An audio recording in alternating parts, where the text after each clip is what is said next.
Hey everybody, John Greenwald here with theblackvault.com. So today, if you did not notice or don't watch on social media, I dropped some new documents that I got from the Department of Defense's Office of the Inspector General. Now, for those of you who pay attention to all of the news stories, obviously things happen very, very quickly around the UFO, UAP topic. The DoD IG's connection to all of this is that they announced that they were going to be doing an evaluation about how the Department of Defense has handled the UAP topic. Now, this is something that really didn't have a whole lot of detail. And I wrote this short article, dropped it today. I want to go over it with you guys really, really quickly. Let me just go kind of straight to the documents and tell the story this way. So let me close these error messages here. So this was the Freedom of Information Act response letter. Let me zoom in so you guys can see it a little bit better. That's a public address before some of you write me frantically and say I exposed myself. I don't mind publishing that address, so that's okay. This is the response letter. Now, I didn't put this in the article, but I'll tell you guys a quick backstory about how this came up. After the UAP report by the Director of National Intelligence was released, the result of that was me filing over 50 different cases over the next 4 or 5 days from the report's release to all the different agencies that were listed in there and then some, including not a Freedom of Information Act case, but what's called a mandatory declassification review on the classified version of the UAP report. In essence, it mandated them to review it. The quick update on that, by the way, for those keeping score, there is no update. Sadly, I keep pressing them. I was hoping to get something by now. I was told I would likely get something by now. So at this point, we're quote unquote on borrowed time. But that's another video and update in itself. I hope I do get something on that. However, in that process of filing all those different cases, what's very interesting was that case connected to the UAP report had yielded something that I wasn't expecting. And that was a group of documents about the evaluation that the DoD IG had announced. Now, let me jump to that announcement, which you guys have seen. This was the May 3rd, 2021 memo that was sent out. And this was essentially, I'll read this for you. We plan to begin the subject evaluation in May 2021. The objective of this evaluation is to determine the extent to which the DoD has taken actions regarding unidentified aerial phenomena. We may revise the objectives as the evaluation proceeds, and we will consider suggestions from management for additional or revised objectives. We will perform the evaluation at the offices of the Secretary of Defense, military services, combatant commands, combat support agencies, defense agencies, and military criminal investigative organizations. We may identify additional locations during the evaluation. And it goes on with some administrative stuff from there. Now, this was it. There was no other indication of what this was. Now, this is different than the UAP task force. This is different than the UAP report by ODNI that was released. So this is a completely separate thing. There's been a lot of rumors about what that means. Did it involve Luis Elizondo? Is this the IG investigation that Luis Elizondo has talked about? A lot of rumors. And to be honest with you, we just did not know.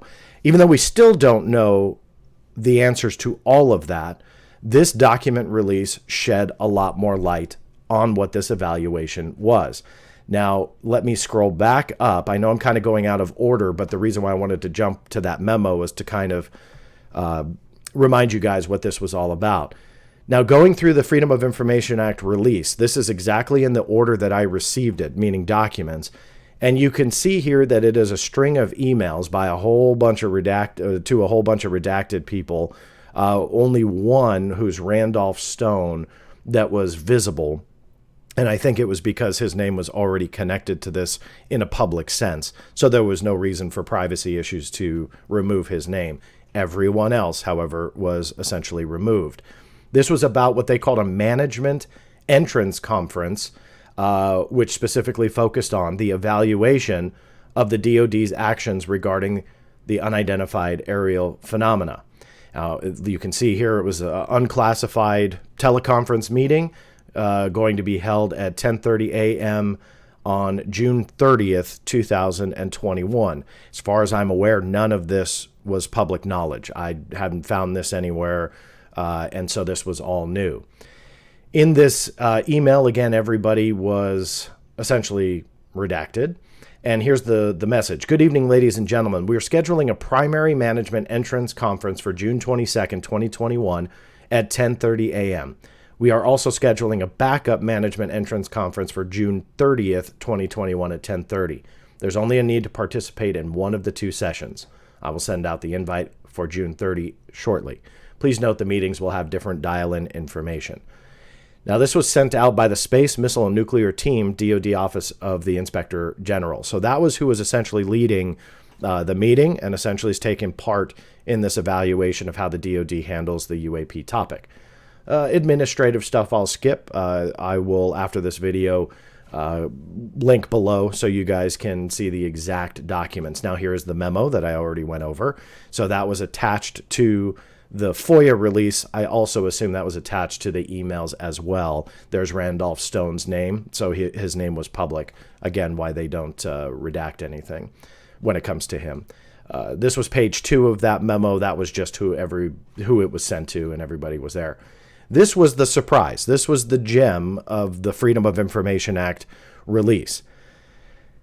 This was what you can deduce as a PowerPoint presentation. Now, I want to note one thing that I don't see a lot, which doesn't mean anything, but it's just not commonly on documents a lot, which is CUI, and you can see it's crossed out.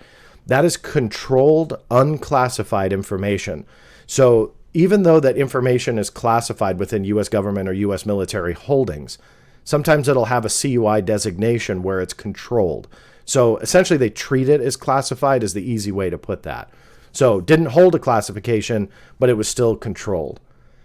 Evaluation of the DoD's actions regarding the unidentified aerial phenomena entrance conference. Controlled by Department of Defense, Office of the Inspector General, controlled by Evaluations/Space, Intelligence, Engineering, and Oversight Directorate. So obviously they are leading the charge on this particular evaluation. Scrolling through here, and again, this is the PowerPoint presentation that I assume is kind of broadcast throughout this meeting. I won't go over every word just because I think that there's more administrative stuff in here that, may put some of you to sleep, and it's not the juice I know that you're here for. But essentially, they go over the agenda. They talk about the DoD Office of the Inspector General, essentially how they operate. You'll see those slides in a minute. The project team and leadership, objective of the evaluation of the UAPs, our evaluation process, how they do everything, and then going forward. Scrolling through, this is the stuff I'm not going to spend too much time on, but in this management meeting, they kind of break down what the DoD organization is. So I'll zoom in here so you guys can see it. It's essentially how the OIG breaks down within the DoD and branches off into everything else. So during this meeting, obviously, they're going to go through that. Same with the Inspector General Authority. So they're going to, essentially go through what the IG is all about. So tell management, this is who we are, this is why we do what we do, and so on. So again, a little bit more administrative. This is where it got interesting in the presentation. Project team and leadership.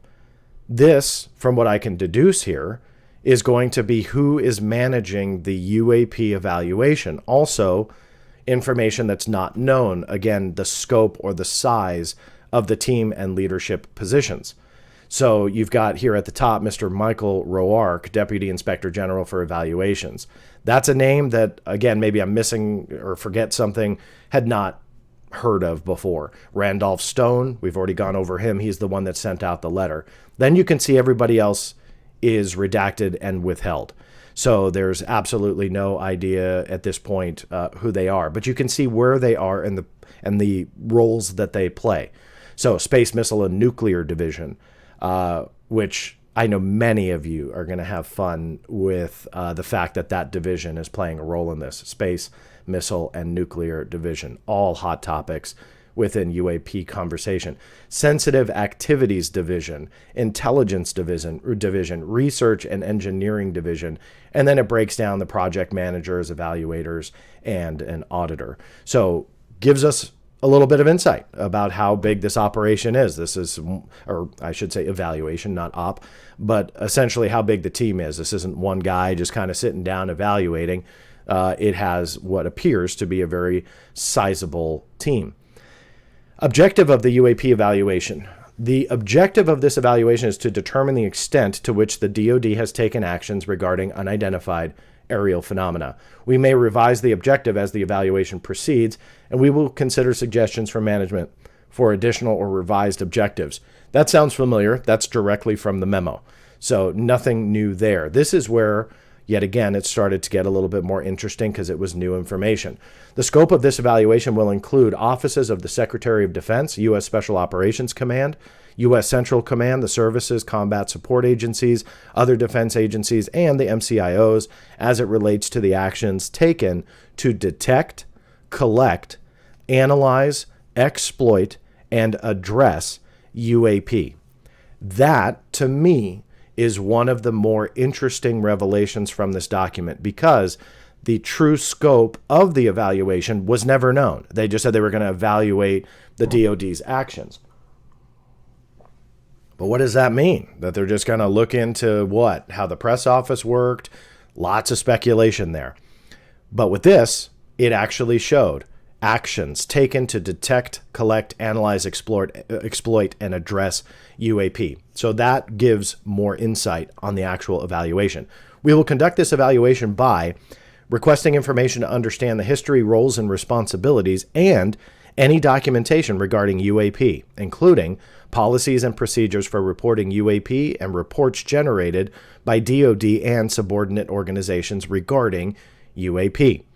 Another bullet point, conducting interviews and site visits as necessary to obtain clarification regarding policies, procedures, guidance, and actions taken to detect, collect, analyze, exploit, and address UAP activity. And finally, analyzing data collected and interviews conducted. If you ask me, that's a bigger scope and bigger target than I was expecting with this evaluation, because apparently, according to this anyway, they're essentially looking at every aspect of how the DoD has, even in the past with history to the present, how they've handled UAPs, how they've potentially exploited them, how they've looked into them, analyzed the data, collected the data, so on and so forth. That to me is a huge revelation because we didn't know that in that detail. This is how they're going to do it. Evaluation fieldwork, data requests, interviews, site visits, documentation review, and analysis. Okay, then they're going to do a draft report, 5 days to provide clarification to verify the factual basis. The draft report itself, 30 days. So again, this is after the, in my opinion, after the evaluation starts. So 30 days to provide official management comments, include whether you agree or disagree with recommendations. If you agree, provide an implementation timeline. If you disagree, provide the explanation. We will respond to your comments. The final report, your responses to the draft report are included. 30 days to provide comments. We will respond to your final report comments. Final reports are provided to the Secretary of Defense and Congress. Obviously, lots going in this. Here's the timeline. Very frustrating aspect to the timeline. The project announced was May 3rd, 2021. That's the date of the memo. The conference that this PowerPoint was displayed at, June 22nd, 2021. Site visits, they didn't say anything. Exit conference and discussion draft, no date, they redacted it. Official draft report, they redacted it. Management comments due 30 days after the release of the draft. So that would be the redacted date above that. So add 30 days. Then the final report, redacted. Now, quick explanation on the redacted because it is frustrating. Will I try and appeal it? Yes. Always appeal, always appeal. My FOIA people out there, always appeal. If I haven't stressed it enough, always appeal. Will I win that? Likely not. And the reason is I bet you that the dates that they have are estimates, which from a legal sense, and this sounds stupid, but this is sadly how it works. From a legal sense, it would essentially be a draft. So they're drafting a potential date that a draft report would be submitted, and that date itself is still kind of being deliberated. Maybe it's August 1st, November 1st, maybe it's December 1st. So the fact that that's still being deliberated and morphed, they are not locking themselves into it. So that's exemption B5. So you'll see here, if I zoom in, that exemption B5 is that internal deliberation. So is it frustrating? Yes. Do I get it? Sadly, yes. Never like to say that I support a redaction, but it's not that I support it. I just understand it. The way ahead. The way ahead, data call, responses to requests for information, due date included in request.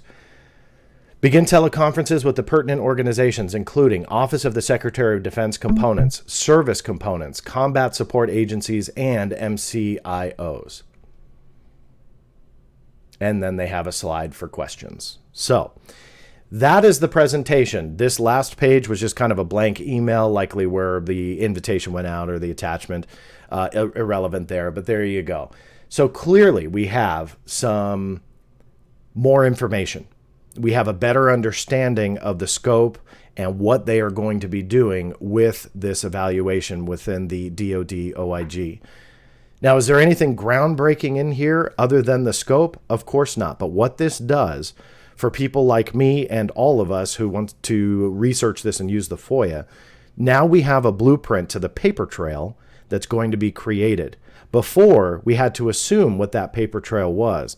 So for those who kind of like a background behind the scenes look at how I deal with stuff like this, is you have to start chiseling away at the documentation like this. And even though this is great in the fact that it gave us new information and new details that were never before seen, it also serves a bigger purpose. And that bigger purpose is the paper trail that's going to be connected to this timeline. That we now know that there's going to be a lot of discussion about the draft report. We now know that there's different stages within that leads to a final report. Will all of that be public? Well, TBD, who knows? We're going to find out all together. So that's what's important about these documents, is that you see the timeline, and that is your blueprint to go after additional material. So we got a lot of revelations, we got a lot of cool new material, but it doesn't stop there. This put a blueprint in front of me on how this entire process now is going to work with this specific evaluation, and it's that information that will be golden moving forward. And if they give me a problem and say, we're not going to give you this or we didn't do that, I can appeal based on these new official documents. That's why stuff like this is fascinating. So thank you all for listening. Thank you all for watching. This is John Greenwald Jr. signing off, and we'll see you next time.